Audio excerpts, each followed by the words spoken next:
Welcome to this video for basically a brief synopsis of some major events over this past week and some interesting things.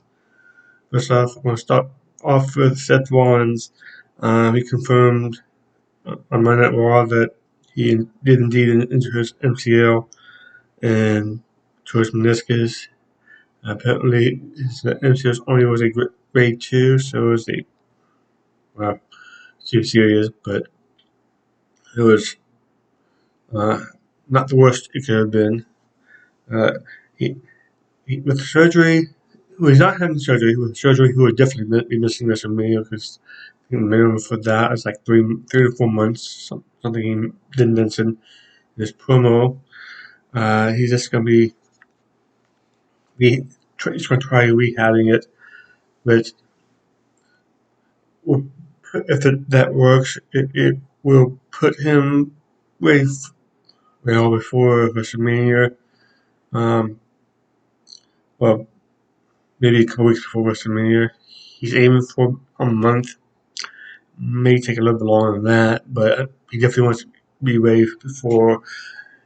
He has stated that he wants to be ready before WrestleMania. That way, he can probably get a couple matches in him before WrestleMania, obviously.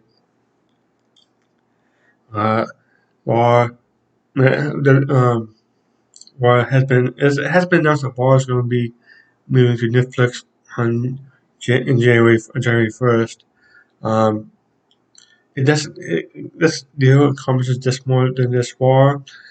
In the United States is going to be war, but it also encompasses Canada, Latin America, and United Kingdom. For those countries, is not only going to be war, but also going to be SmackDown, NXT, and the PLEs. So basically, the network in those WWE network in those countries would no longer exist.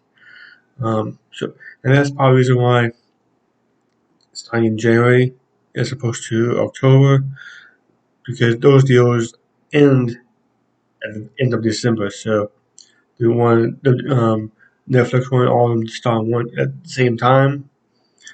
The United States, obviously, SmackDown's on going to USA Network, and CW is getting NXT, and Peacock still has the WWE Network that runs through the WWE Network and Peacock runs through 2026. So there's a good chance in about a little over 2 years that will probably end up over Netflix as well. The interesting thing is, okay, the game $500 million. This is a $5 million deal over so it's 10 years. They're between $500 million a year, and so for the U.S., it's only a slight increase, because if you also think about that's also including US, Canada, UK, and Latin America as well in this deal as well too. So it's not as big of an increase as people actually think it is. Plus, also on that same day, The Rock was announced as going to be on the board for TKO. He's coming on the WWE side, and part of the deal was he's also getting control of the Rock name. So it means WWE is going to be paying him now.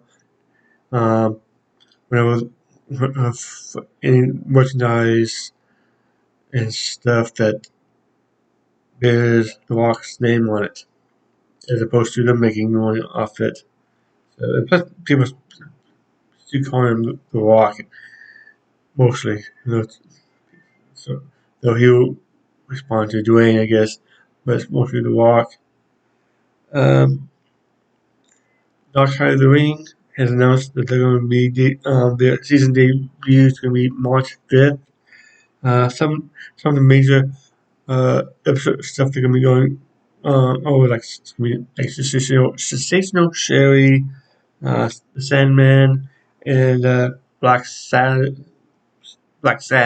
But in Black Saturday goes back 40 years. And this one is WCW before it became WCW was Jim Crockett. Before that, it was simply called NWA. But they've always had, at least from when I started watching, I guess it would be Jim Crockett era, had stuff on TBS on Saturdays and Sundays. From growing up in Houston, it'd be like at 5:05 in both 5:05 and Saturdays, I think, for 2 hours, like an hour on Sundays. And usually the Sunday one would be like the preview show, and which would lead into the pay-per-views. Something like kind of wish Collision would do with Collision on Saturdays.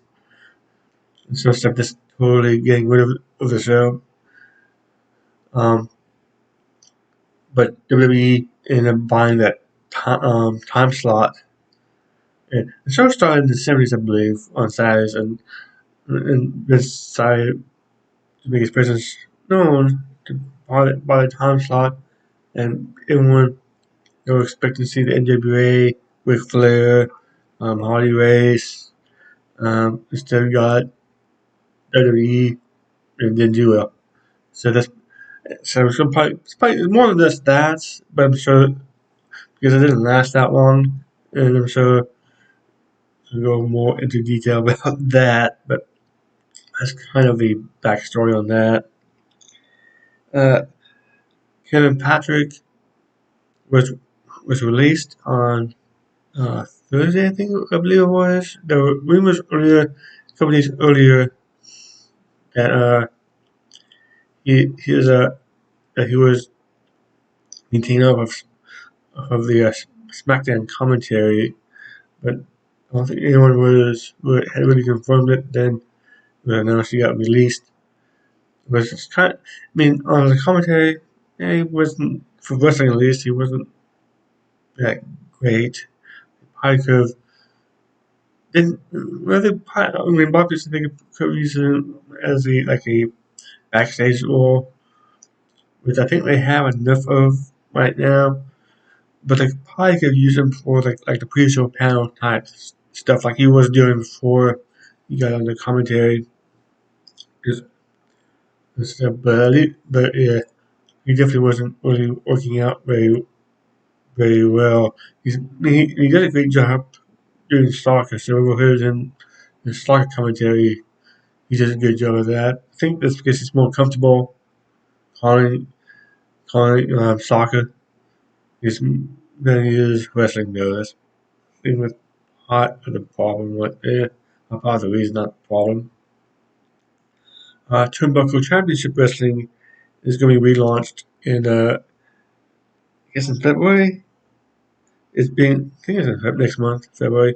It's being sponsored by the Nightmare Factory, which is Cody Rhodes and QT Marshall's wrestling school. So it's basically kind of I guess the best example being uh, Booker T's Reality of Wrestling, which is his school and place where they showcase hit their um, talents before they move on to better places. Sammy Guevara, AEW, and Roxanne Perez in NXT are probably two of the best examples of people right now who were there. There's a couple other people out there too. I know. In AEW who spent time in reality wrestling, but yeah, we something like that. Or OVW now too, actually, as well. Um, but yeah, it's good. And originally, Turnbuckle, the TCW was originally a Dusty Rhodes organization right after WCW got bought out by WWE. So there was a 3 year period where Jesse was employed by WWE. So did that. It was more for like kind of like a bridge between before TNA started and after it started and after WCW closed. So some of the top names who weren't still under contract uh, with AOL, Time Warner, but didn't go to WWE, had someplace to go. But it only lasted a couple of years before it went down. Um, let's see. Braun Breaker and Baron Corbin, they advanced in the Dusty Rhodes Classic. That was the only one this past week. So there's 3 teams now, including Trick Williams and uh, and Trick Williams and Camilo Hayes and the LWO. The other 2 teams advanced last week. I think there's gonna be maybe one more match, first round match. I'm not sure there's gonna be just one more match, first round. But that makes sense. Only having 8 teams, if they only had one match this past week. Sting and Darby Allin this past week challenged um, Big Bill and Ricky Starks for the AEW Tag Team Championship. Um, so far, Sting has been undefeated in AEW. So everyone's saying it's a foregone conclusion. Oh, there's going to be 8 tag team champs, which I could see that happening. But at the same time, they can still win, but have it by DQ or win by countout, so they Sting can technically still be undefeated. But I'm not sure if it's interesting how they're going to take the titles off them, or or are they just going to, because normally in a retirement match, the guy retired usually loses. It's going to be interesting to see if Tony Khan actually does that with Sting and Revolution. But let's wait and see what happens first. See if they actually have the towers first. See before we figure out what's going to happen with the towers after that. Um, in TNA, ABC and Grizzly Young Veterans are having they're going to have a best out of 3 match series for the TNA Tag Team Championship. So obviously the first team to 2 wins will will be the TNA champs. And the first match is going to be airing this week on in TNA's Impact.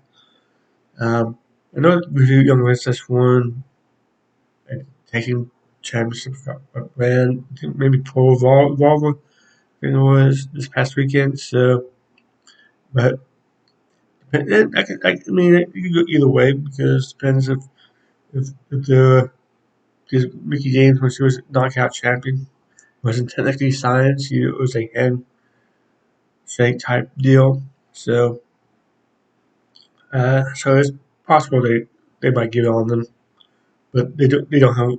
They're maybe not the biggest names, but they are big enough. So people do recognize their names because of the time in NXT. Uh, also Mr. Ali is going on TNA as well. Because at the very end of past week's Impact airing, there's a video and then he appeared on it and said, yeah, there's coming. So I think he'll fit well in the X division and stuff. But I got a feeling at some point that he's going to go after the heavyweight title as well at some point too. So I'm not sure if it's a long term deal or so. It's I'm not sure if it's a handshake type thing. Like by appearance, but at some point he's going to be going for a couple of those titles, to specifically Exhibition and or the TNA Championship match as well, and TNT Championship. Um, Ice Train, he passed away, but was announced by DDP on January 23rd. He passed away. Ice Train made a name for himself back in WCW in the mid 90s. He teamed with Scott Norton, known as Fire and Ice. And then when Scott Norton joined NWO, they feuded for a little bit. They didn't really hear from Ice Train much after that. He ended up going to Japan. He came back to WCW for bits and pieces, but he didn't really have that. At least in the States, he didn't have that much success and so forth. Okay, so the Kabuki Warriors defeated Chance and Katana on SmackDown, become the Women's Tag Team Champions again. This is their, I think, second win together as a team. This is also Asuka's fourth win individually, which now is the most by a single person.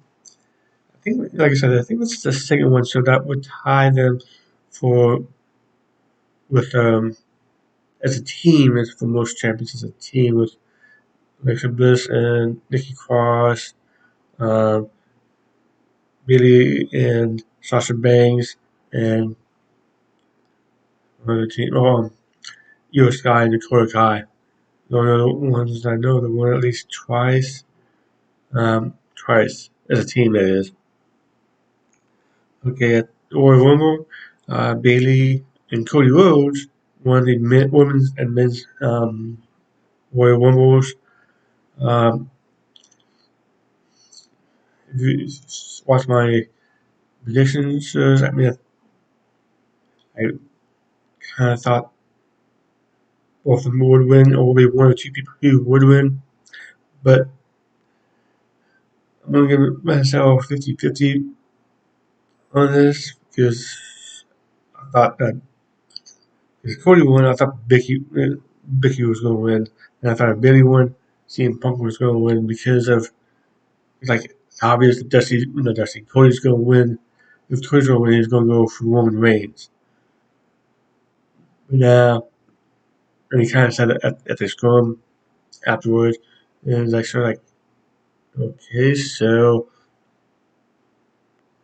it's like, what's so it's both elimination chamber matches next month in the store. Going to be Raw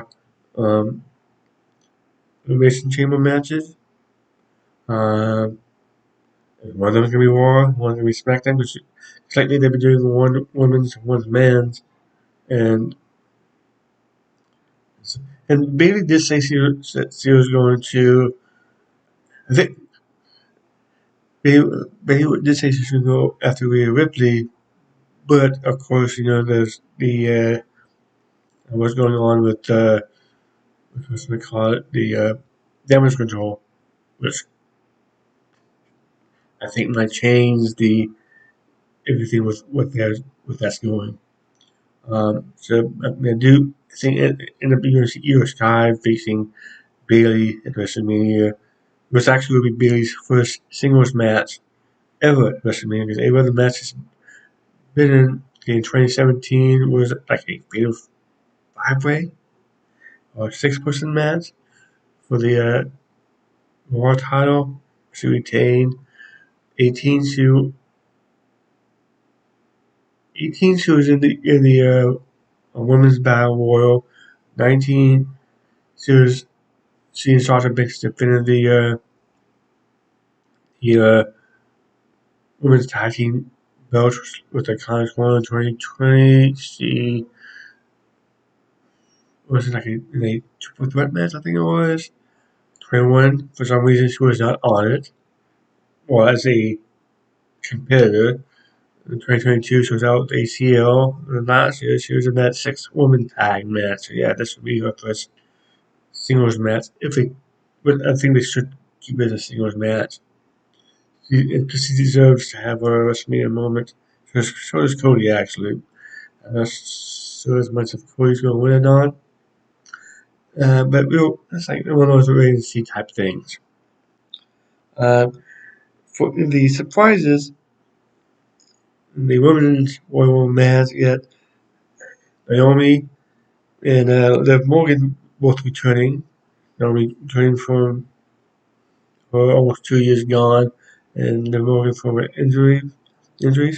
I did, and Jordan Grace and Jade Cargill made their debuts. Jordan Grace is knockout uh, champion. So they made a deal before the Rumble that with TNA to be in this match. Those three, I mean, I think it's three of those four were going to be in it. I didn't realize that Jay Cargill was going to be, Jay Cargill, Jordan Grace was going to be in it. It's like, and also Roxanne Perez and Tiffany Stratton were in it too from NXT. There's some NXT women going to be in it as well. It's like, I wonder how Sasha Banks fans are feeling now that she's not in it. Something that they were being told over and over and over again that she was not signed with WWE. She signed with AEW. I know a lot of people pointing, well, look at CM Punk. So, yeah, that was a little different. Each situation is different. It's like good example. I remember with CM Punk went to the 2019 Royal Rumble. I remember waiting outside to get in. So this lady was adamant that CM Punk was going to show up. And I'm like, no, he's not. Said, yes, he said, why do you think he's up? And I said, would you have someone that's literally suit you be in the Royal Rumble? No, I said, exactly. That's why he's not showing up. It's like I knew he was not going to show. It's like,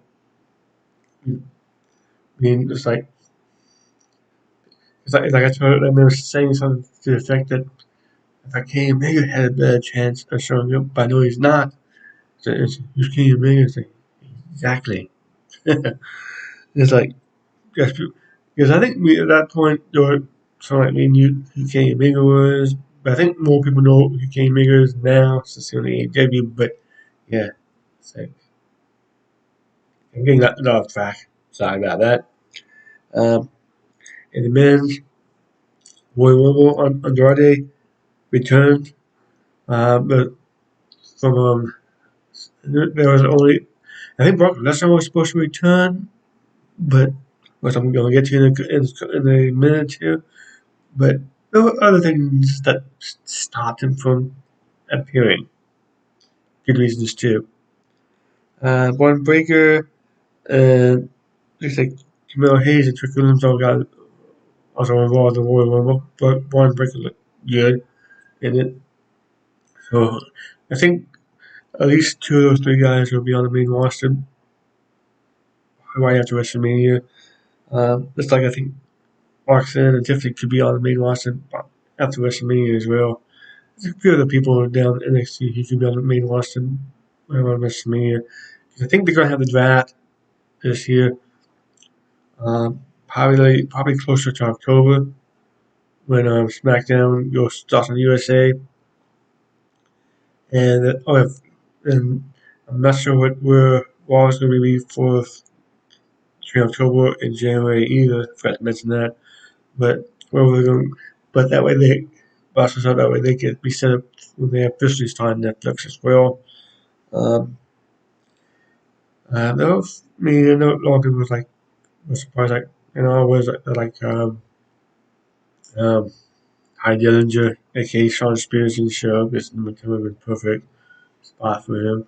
Um, there were,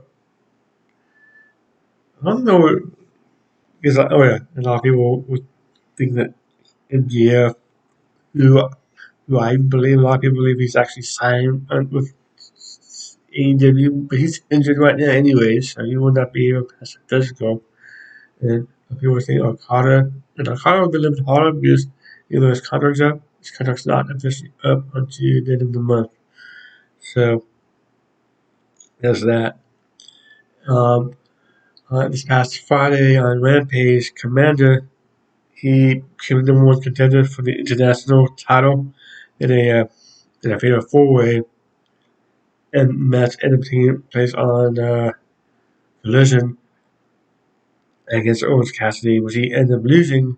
But before the match, Roderick Strong said, "Yeah, you'll help him," and Commander said, "Okay," and didn't really work out for Commander at all. I want to mention right quickly, briefly, forgot to say this, that Roman Reigns retained, which was obvious, and Logan Paul retained, which was obvious. I think Logan Paul probably won't lose on to WrestleMania, and that's the earliest Roman Reigns will lose this title as well. This titles, they probably, whenever, if and when Cody beats Roman Reigns, the Universal title probably will be retired and just give the WWE title, which is the title that Cody wants because that's the title his father did win.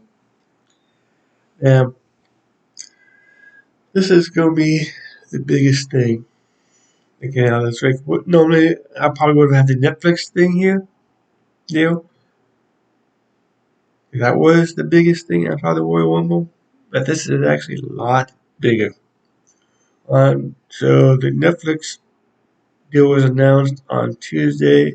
So on Thursday, a lawsuit was filed by a former employee against WWE, named specifically Vince McMahon and John Leonidas, Johnny Ace. John Leonidas was released or got fired. See, like August 2022. So right after when Vince McMahon stepped down recently or retired recently in 2022, like within a month or so after that, because the so-called investigation they had also found him eligible um, for some of this stuff as well. And they filing it went into great detail what happened with her, like text messages from Vince McMahon to her. Um, she was raped by them. Um, she was promised to show that they wanted her to have some um, um, sexual stuff going on with a former UFC heavyweight title champion. The only two people who fit that bill, and everyone thinks it's Brock Lesnar is when he was trying to re-sign him. Um,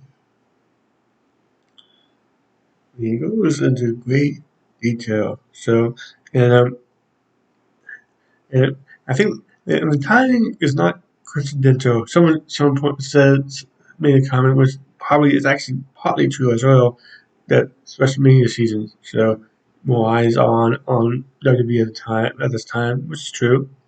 Also, the fact that it was 2 days after the Netflix deal, I think that had something to do with it too, because he knew that between the rights to Monday Night Raw, the rights to SmackDown, the rights to NXT, they're going to get a lot of money for a year. So that's between Netflix deal and Raw, they getting over SmackDown. I mean, on you're saying they getting over $700 million a year, plus the Peacock deal, and what they're getting from the Saudis is just under $1 billion a year.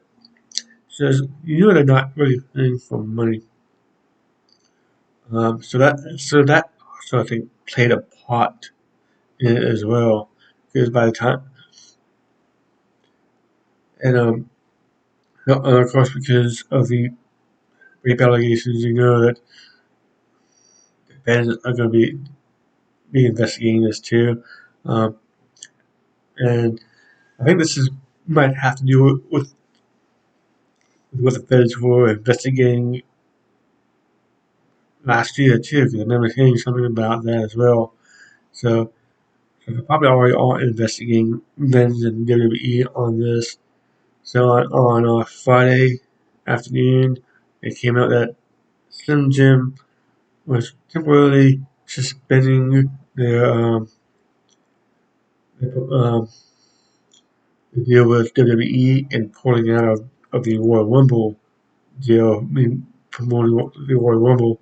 That evening, Mr. McMahon resigned from TKO and WWE. I think what happened with that was Ari Emanuel, the CEO of TKO, told him, okay, you have two options. You, you will get yourself fired if we find a way to get yourself fired, and you probably won't get any severance package deal if you resign.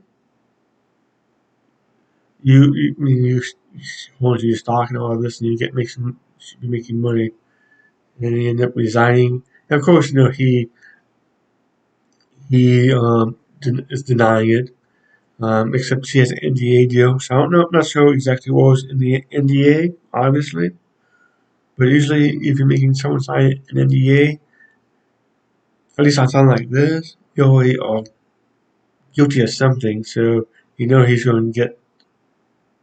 If we go to court, he probably will be at least losing losing and stuff. He's gonna be wasting his money and stuff. So he's probably going to settle. Um, the fact that plus I know TKO is probably doing inside an investigation too, and trying to figure out who. Also, there's something like Bruce Pritchard could be gone. Possible Triple H could be gone too. And they were saying something about someone wrote somewhere that, oh, I'm glad I'm watching AEW now, not WWE. I haven't watched WWE in a couple of years. It's like, I'm glad because of all this stuff. And I pointed out to him, well, there's at least two people in AEW that probably had knowledge of this. The guy is now heading up the production in AEW was the person that was supposed to take over for Kevin Dunn. And he was different there when that happened. And Brian Danielson was there too. Because his father-in-law is John Laurinaitis. So you may not know all the details about what happened with about with the man, obviously, but you probably knew a little bit. You may have known a little bit more about his father-in-law. But then again, but there's a good chance that he's in the same category like Stephanie and Shane and Triple H. So they may know bits and parts, but may not know enough stuff. So thank you for watching. Please like, share, comment, and have a good day.